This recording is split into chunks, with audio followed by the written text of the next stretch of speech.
Nós vamos meditar no livro de Jonas. E Deus falou muito com essa palavra em minha vida. Jonas, ele era um profeta, ele já vinha de uma família de profetas, e ele foi escolhido por Deus para uma grande missão. Jonas era um homem de Deus, escolhido, e ele tinha um chamado. E nós vamos falar também sobre a cidade de Nínive. Nínive era uma cidade de assírios, eram pessoas cruéis, pessoas com muita maldade no coração, que fizeram muito mal a Israel. Então Jonas, ele tinha um ressentimento dentro do coração. Quando Deus falou para ele ir até Nínive, Jonas fechou o coração e ele se esconde de Deus. E essa palavra falou muito comigo, porque muitas vezes Deus falou comigo: Tati, faz isso. E eu endureci o coração, me fechava, e eu não queria fazer. Mas a minha oração sempre foi: eis-me aqui, Senhor, usa-me, envia-me a mim. Então, mesmo eu fechando meu coração, endurecendo, eu acabava fazendo, porque eu obedeço a Deus. E quem ama a Deus obedece. Não tem como não fazer a vontade de Deus. Amados, eu falo para vocês, nem sempre é fácil fazer a vontade de Deus, porque nós não compreendemos, nós queremos que Deus faça da nossa forma. Não, a gente quer ensinar a Deus a fazer as coisas. Não, Senhor, então assim, o Senhor vai me levar lá, então o Senhor faça assim, então o Senhor vai fazer desse jeito. E não é assim. O Senhor é perfeito, tudo que Ele faz é perfeito. Então, se Ele quer que você saia, da onde você está para fazer a vontade de Deus, é porque tem um grande plano, um grande projeto de Deus para a sua vida e para a vida daqueles que vão receber essa bênção. Amém? Eu gostaria que a igreja abrisse suas Bíblias em Jonas. Jonas é um capítulo bem curto, ele tem 4 capítulos, é um livro bem curto, E é uma história assim surpreendente. Nós vamos ler o primeiro capítulo e depois eu vou falando sobre a história de Jonas. Amém? O Senhor deu essa mensagem a Jonas, filho de Amitai: apronte-se e vá à grande cidade de Nínive. Anuncie meu julgamento contra ela, pois vi como seu povo é perverso. Jonas se aprontou, mas foi na direção contrária, a fim de fugir do Senhor. Desceu ao porto de Jope, onde encontrou um navio que estava de partida para Tarsis. Comprou a passagem e embarcou para Tarsis, a fim de fugir do Senhor. O Senhor, porém, enviou sobre o mar um vento forte e caiu uma tempestade tão violenta que o navio estava prestes a se despedaçar. Com muito medo, os marinheiros clamavam aos seus deuses para que o socorresse e lançavam a carga ao mar para deixar o navio mais leve. Enquanto isso, Jonas dormia profundamente no porão. Então o capitão desceu para falar com ele. Como pode dormir numa situação dessas? Disse: levante-se e ore a seu Deus. Quem sabe Ele prestará atenção em nós e poupará as nossas vidas. Então a tripulação tirou sortes para ver qual deles havia ofendido aos deuses e causado a terrível tempestade. Quando tiraram as sortes, eles indicaram que Jonas era o culpado. Porque essa terrível tempestade veio sobre nós? Perguntaram. Quem é você? Qual é a sua profissão? De onde vem? Qual é a sua nacionalidade? Jonas respondeu: sou hebreu e adoro o Senhor, o Deus dos céus, que fez o mar e a terra. Os marinheiros ficaram apavorados quando ouviram isso, pois Jonas já havia lhes contado que estava fugindo do Senhor. Por que fez essas coisas? Por que fez uma coisa dessas? Disseram. E visto que a tempestade piorava cada vez mais, perguntaram-lhe: o que devemos fazer com você para que a tempestade se acalme? Jonas respondeu: jogue-me no mar e ele voltará a ficar calmo. Eu sei que essa terrível tempestade é culpa minha. Vamos até aqui, igreja. Vamos imaginar comigo. Jonas, escolhido por Deus para uma grande missão, ir até Nínive. O Senhor queria que ele pregasse para Nínive para que o povo se arrependesse. Nínive era uma cidade de 120 mil habitantes, uma cidade grande, muito maior que Juara, né? Jonas só tinha que ir lá pregar a palavra de Deus para que o povo se arrependesse e se convertesse dos seus maus caminhos. Porém, Jonas não queria, porque Nínive fez muito mal para Israel. E ele, no coração dele, falava: não, aquele povo não merece a misericórdia de Deus, aquele povo tem que morrer mesmo. E ele fugiu para Tarsis. Tarsis ficava na Espanha, um lugar muito longe. E ele pega esse barco e vai. Só que a desobediência dele gera consequências, até mesmo para os marinheiros. Eles viveram aquela tempestade, tiveram que jogar coisas do barco para fora, para ver se acalmava, para o barco não virar, não se despedaçar. Só que o que causava aquela tempestade, todo aquele mal, aquele tormento, era Jonas. Quando eles lançaram sorte, que eu acho que eles devem ter colocado um potinho lá, colocado um pedaço de papel, do que eles tivessem lá, né, e colocaram o nome de todos lá, e eles puxaram lá, veio Jonas. Porque Deus queria mostrar que era Jonas o problema lá. E aí Jonas fala: me lancem ao mar. Os marinheiros ainda tentam deixar Jonas, eles clamam, pedem para Deus misericórdia, que eles não querem pagar pelo sangue de Jonas. Mas aí, não, então vamos jogar Jonas. Aí eles pegam e lançam Jonas no mar. E aí, é o fim de Jonas? Não. Deus é tão misericordioso e tão bondoso, e Ele queria cumprir, né, os propósitos na vida de Jonas. Ele pega e faz com que um grande peixe engole Jonas. Aí você olhando essa história, você fala: nossa, quanta ficção, né? Um grande peixe, uma baleia engolir um homem, isso é possível? É possível. Porque lá em Mateus, Jesus fala sobre isso. Jesus fala em Mateus 12, 39 e 41. Se você quiser olhar em casa ou aqui depois. Jesus fala que Jonas ficaria na barriga do peixe por 3 dias e 3 noites como Jesus para ressuscitar. Olha que lindo isso. Então ele confirma essa palavra, que realmente Jonas ficou na barriga do peixe por 3 dias e 3 noites. E lá dentro da barriga do peixe, eu não consigo nem imaginar como, né, seria dentro das entranhas do peixe ali. Jonas clama por misericórdia. Jonas pede para o Senhor que dê uma segunda chance para ele, para que ele possa fazer o propósito de Deus. E Deus, tão maravilhoso, dá uma segunda chance. Só que faz a baleia levar ele até Nínive. E aí a baleia solta ele e vomita lá na areia. Então Jonas começa a cumprir o que Deus tinha para a vida dele. Estando lá em Nínive, a Bíblia fala que ele anda 3 dias para você atravessar a cidade. Jonas vai, quando chega já na cidade, lá no capítulo 3, Jonas começa a cumprir os propósitos. Ele começa a orar e falar para o povo: arrependam-se, porque Deus vai destruir a cidade, Deus vai matar vocês se vocês não se arrependerem. E aí, no coração de Jonas, preguei, mesmo assim Deus vai pesar a mão, vai matar todo mundo. E não foi o que aconteceu. O rei se converte. O rei pede para que toda a população entre num jejum coletivo. Todos começam a usar pano de saco, eles rasgam as vestes, eles se prostram diante de Deus. Eles pedem até que os animais não sejam alimentados por esse tempo. Então, toda a cidade, 120 mil homens, começam a clamar a Deus pela misericórdia, para que Deus não mate eles, para que Deus não pese a mão. Imagina como é lindo isso, uma palavra de um profeta que não acreditava naquele povo, mas que foi simplesmente cumprir a vontade de Deus. Não, eu vou lá, vou entregar a palavra e vou embora. Só que aí o povo, o que acontece? Eles se convertem dos maus caminhos.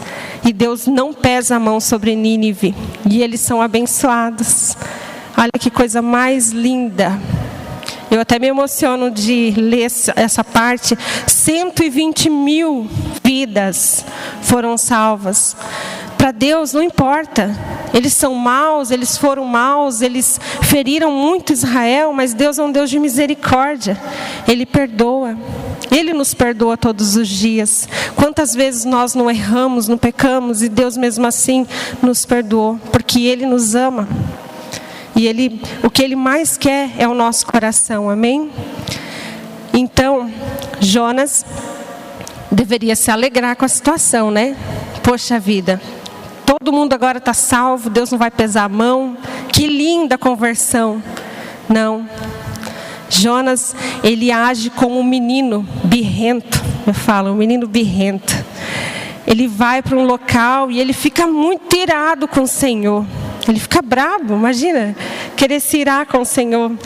E aí, ele deita num local e ele está muito irado. A Bíblia fala irado mesmo. Isso é no capítulo 4, a ira de Jonas, por causa da misericórdia do Senhor. E ele deita, e Deus é tão bondoso. Ele estava no sol, imagina, deitado lá numa pedra, encostado em algo. E aí Deus pega e faz crescer uma planta sobre Jonas, para que desse sombra para ele descansar. Olha como Deus é lindo, né? Jesus é lindo demais. E aí Jonas descansa. Só que aí Deus quer dar uma lição em Jonas também, né? Ele pega e manda que uma lagarta coma o pé da árvore ali, da planta.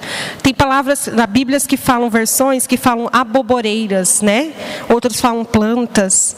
Eu não sei como está na sua Bíblia. Mas então, aquela lagarta, ela come o pé da árvore. E aí, não tem mais sombra. Começa o sol bater de novo. E aí Deus manda o vento quente também, para ele se sentir desconfortável. E aí ele bravo, ainda questiona Deus, né? Porque disso, que ele quer morrer, então me mate, eu quero morrer. Olha, diante de um milagre tão grande, ainda ele quer morrer. Aí Deus fala para ele, bem no finalzinho do capítulo 4. Então o Senhor disse: você tem compaixão de uma planta, embora não tenha feito coisa alguma para que ela crescesse. Ela depressa apareceu e depressa murchou. Nínive, porém, tem mais de 120 mil pessoas que não sabem decidir entre o certo e o errado, sem falar de muitos animais. Acaso não devo ter compaixão dessa grande cidade? Olha a lição que Deus ainda dá para ele. E aí termina aqui o capítulo de Jonas. É uma história muito linda. Então, o que nós podemos aprender com essa palavra? Eu posso tirar 2 lições. Primeiramente, priorizar a vontade de Deus em minha vida. Tati, eu não tenho chamado pastoral. Sabe o que a palavra de Deus fala? Ide, pregai o evangelho a toda criatura. Todos nós que aceitamos Jesus, nós temos que passar as boas novas. Nós temos que falar do amor de Deus. Para aquele vizinho, mas eu não vou com a cara dele. Não importa. Se você tem o Espírito Santo, ele fala com você. Vai lá, dá uma palavra de conforto, dá uma palavra de amor. Fala do amor de Jesus para ele, para ela. Sabe aquela tua cliente que está lá, aquela cliente chata? Fala do amor de Deus. Aquela pessoa problemática, que só sabe murmurar, fala do amor de Deus. Aquele colega de trabalho que é difícil de lidar, fala do amor de Deus. Às vezes a gente mal fala do amor de Deus para os nossos familiares. Sabe aquele crente 007? Que ninguém conhece? Nós não podemos viver dessa forma. Nós temos um chamado, todos nós temos. Prega o evangelho, fale do amor de Deus, porque Ele morreu por nós, e Ele nos dá misericórdia todos os dias, e Ele só pede: ide, prega o evangelho, fale do amor de Deus. E às vezes nós passamos meses, anos, sem pregar para ninguém, sem falar do nosso Jesus, sem falar o quão lindo Ele é, o quão maravilhoso Ele é, o quanto Ele faz por nós. Tem outra lição que nós tiramos dessa palavra.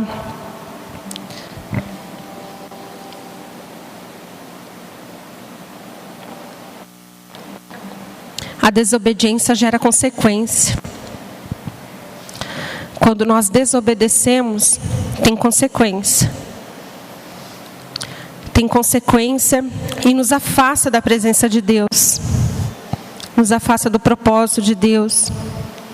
Quando Deus falar para você, vai, faça algo, faz, irmão, porque é só bênção. Deus está no controle de tudo, Ele não vai te mandar num lugar para você morrer. Ele vai te mandar para o teu crescimento espiritual. Ele vai te usar para você falar do amor de Deus a outras pessoas, para você orar por alguém que está enfermo. Porque Deus quer te usar. A palavra de Deus fala, quem ama, obedece. Então, se você ama a Deus verdadeiramente, você fala, eu amo a Deus, você tem que obedecer. Então, quando Deus fala assim, vai, pode ir com o coração feliz, porque Deus não vai fazer nada de mal. A misericórdia dele é infinita, e Ele quer salvar todo esse povo. Aí eu fico pensando, às vezes Deus fala assim, prega para uma prostituta, prega para um bêbado, e a gente fala, não Deus, esse não. Não, deixa para outro. Eu não vou. O que os outros vão pensar se eu estiver pregando para um bêbado? Ou orando por ele na rua? Deus não quer saber o que os outros pensam. Ele quer saber o seu respeito, o que você tem no coração, se você quer realmente obedecer. Amada igreja, quando Deus nos falou para vir para Joara, nós estávamos no conforto do nosso lar. Eu estava próxima da minha mãe, do meu pai, da minha família, dos meus amigos. Eu cresci na cidade onde eu estava. Tudo ali era muito estável. Eu tinha um emprego muito estável. Eu tinha amigos de anos. Eu tinha toda uma história naquela cidade. E quando Deus falou assim para nós, para mim e para o meu esposo, vocês... Há praticamente 2 anos atrás, 2 anos e meio, eu recebi uma palavra de um pastor. E esse pastor falou diretamente para mim, você vai sair de Vera, vocês não vão ficar em Vera, vocês vão para um lugar mais distante. Eu vejo um cajado na mão de vocês, vocês são pastores, vocês serão levados para um povo. Amém, amém, amém. Chegamos em casa, ainda eu falei para o meu esposo, falei assim, amor, daqui uns 5 anos, Deus vai mandar a nós. 5, 6, 8 anos até nós chutamos, bastante tempo. Não, mas Deus tinha pressa. Foi somente 2 anos. 2 anos e pouquinho. Deus já tinha. No coração de Deus, nós já estávamos aqui. Quando nós recebemos esse grande desafio de vir para cá, momento algum eu falei não para Deus. Momento algum eu não fugi de Deus. Deu medo de pensar, meu Deus, como será lá? Mas eu tinha certeza no meu coração, Deus está no controle de tudo. Eu sempre disse, eis-me aqui para o Senhor, usa-me a mim. Então por quê? Por que não ir? Se eu sempre estive na brecha pedindo para Deus me usar. Então agora chegou a hora, então vamos. Né? E eu orava, só falava, Deus, que seja feita a tua vontade. É fácil? Não é fácil. Você abrir mão de muitas coisas, mas é necessário. É necessário você deixar para trás coisas que para Deus não são importantes.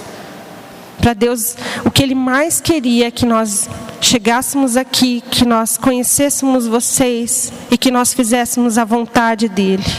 E aqui nós estamos, nós aceitamos o desafio, nós obedecemos a Deus, que nós poderíamos simplesmente falar, não Senhor, é muito longe, a gente quer ficar aqui perto de Vera, Sorriso, Sinop, porque sempre imaginamos que seria próximo. Mas a vontade de Deus é boa, perfeita e agradável. Amém? Não temam quando Deus falar vai sem medo, porque Ele Ele está no controle de tudo. E quando Ele tem um propósito, olha Nínive, eram 120 mil almas. Era uma cidade que massacrou muito Israel, judiou muito. A Bíblia fala que era um povo cruel, era um povo cruel. E Deus tinha olhos de misericórdia. E que como aquele povo se converteu através da palavra de Jonas. E Jonas, ele não entendeu a vontade de Deus. Ele queria que fosse feita da forma dele. Não, Deus, então assim, o Senhor vai lá e castiga o povo. Eu quero ver o povo sofrer. Era isso que Jonas pensava. Mas Deus não pensava assim, amém? Outra coisa que Deus colocou no meu coração. Nós não podemos nos alegrar com aqueles irmãos. Eu falo nos alegrar porque às vezes é no íntimo, aqui dentro. Sabe aqueles irmãos que saem da igreja? Não vai fazer falta. Nem vai atrás, nem ora, não quer nem que o irmão volte. Ou se alegrar aqui dentro, tá? Não é assim se alegrar que eu falo assim de festejar. Você viu lá, o irmão vai quebrar a cara. Gente, misericórdia. Reveja. Ore, peça para o Espírito Santo mudar isso em nós. Porque nós temos que ter misericórdia. Uma oração que eu sempre faço é: Deus, me faça ver com os teus olhos. Me batiza com o teu amor. Me faça sentir o que a pessoa está sentindo. Que é empatia, você sentir o que a pessoa está sofrendo, está vivendo. Não se alegre com a desgraça de ninguém. Não queira o mal. Sabe, aquele adolescente que saiu da igreja, aí posta as coisas nas redes sociais e você fala: era isso mesmo que ia virar, não tinha jeito. Para Deus nada é impossível. Para Deus nada é impossível. Nós temos que ter esse amor de Jesus em nós, de ir lá orar para aquela pessoa, de conversar, de querer que essa pessoa volte. Porque tudo que a pessoa que está fora da igreja quer é que alguém vá buscar ela. Porque ela sozinha não vai voltar, porque ela tem vergonha. Então que nós possamos nessa noite pedir para Deus: Deus, nos batiza com o teu amor. Nos usa, Deus, como usou Jonas. E que nós possamos amadurecer para entendermos a boa e perfeita vontade do Senhor para essa cidade de Juara. Que eu creio que tem muitas vidas a serem salvas nessa cidade. E que Deus vai falar aos nossos corações. Vai, Mariana, fala para os teus vizinhos. Vai, Márcia, prega para os teus clientes. Vai, Marcos, fala de Jesus. Vai ser para todos aqui. Deus vai falar. E você esteja preparado a aceitar a vontade de Deus e vai, e faça o propósito do Senhor. Porque quando um profeta de Deus chega e fala da palavra de Deus, ela transforma, ela restaura, e ela faz com que essas vidas voltem a viver, porque elas estão sendo tomadas por Satanás. Amém? Glória a Deus. Deus é bom. Como Deus é maravilhoso, né? E que nós possamos sempre crescermos espiritualmente. Não sejamos como Jonas, meninos na fé. Amém?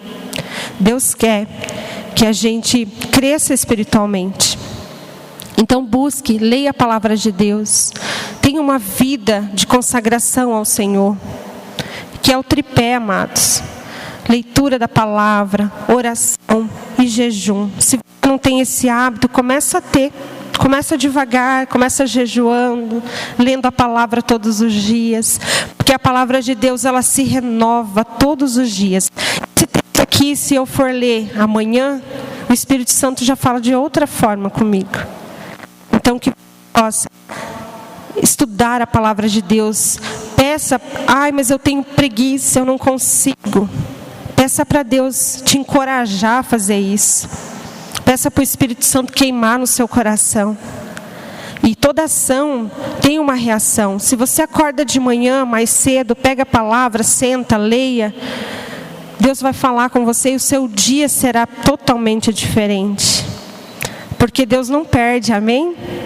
A palavra de Deus fala buscar o Senhor em primeiro lugar, e as demais coisas serão acrescentadas. Então, quando você coloca Deus lá no início, Deus vai acrescentando as coisas depois, porque Ele cuida de tudo.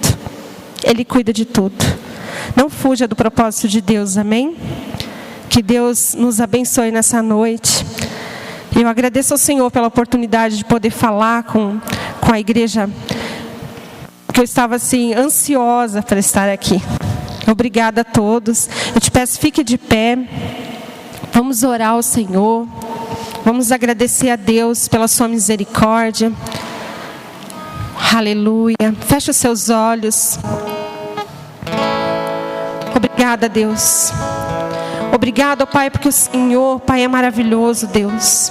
Obrigada pela sua misericórdia. Obrigado, Deus, por essa palavra, Deus. Obrigado, Pai, por essa igreja. Obrigada por essa cidade, Deus. Eu te peço, Santo de Deus, que o Senhor venha nos constranger, Senhor Deus, todos os dias, Pai, a buscar mais de Ti, Senhor Deus. Senhor, usa-nos, Senhor Deus, neste lugar, Pai, que possamos ser profetas nessa cidade, Pai, que possamos falar do Seu amor, Pai, todos os dias.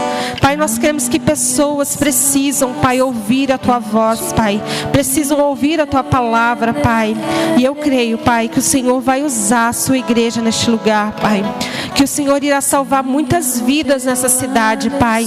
Obrigado a Deus, que o Senhor possa batizar os nossos corações com amor, Deus, o amor de Jesus, Pai, o amor por almas, Pai, por vidas que precisam ser salvas, Pai. Deus, obrigada, Deus, pelo Teu imenso amor, pela Sua misericórdia, Pai, e nos usa, Pai, nos usa para a honra e glória do Teu santo nome, Pai. Aleluia, Senhor Deus, obrigada, Pai.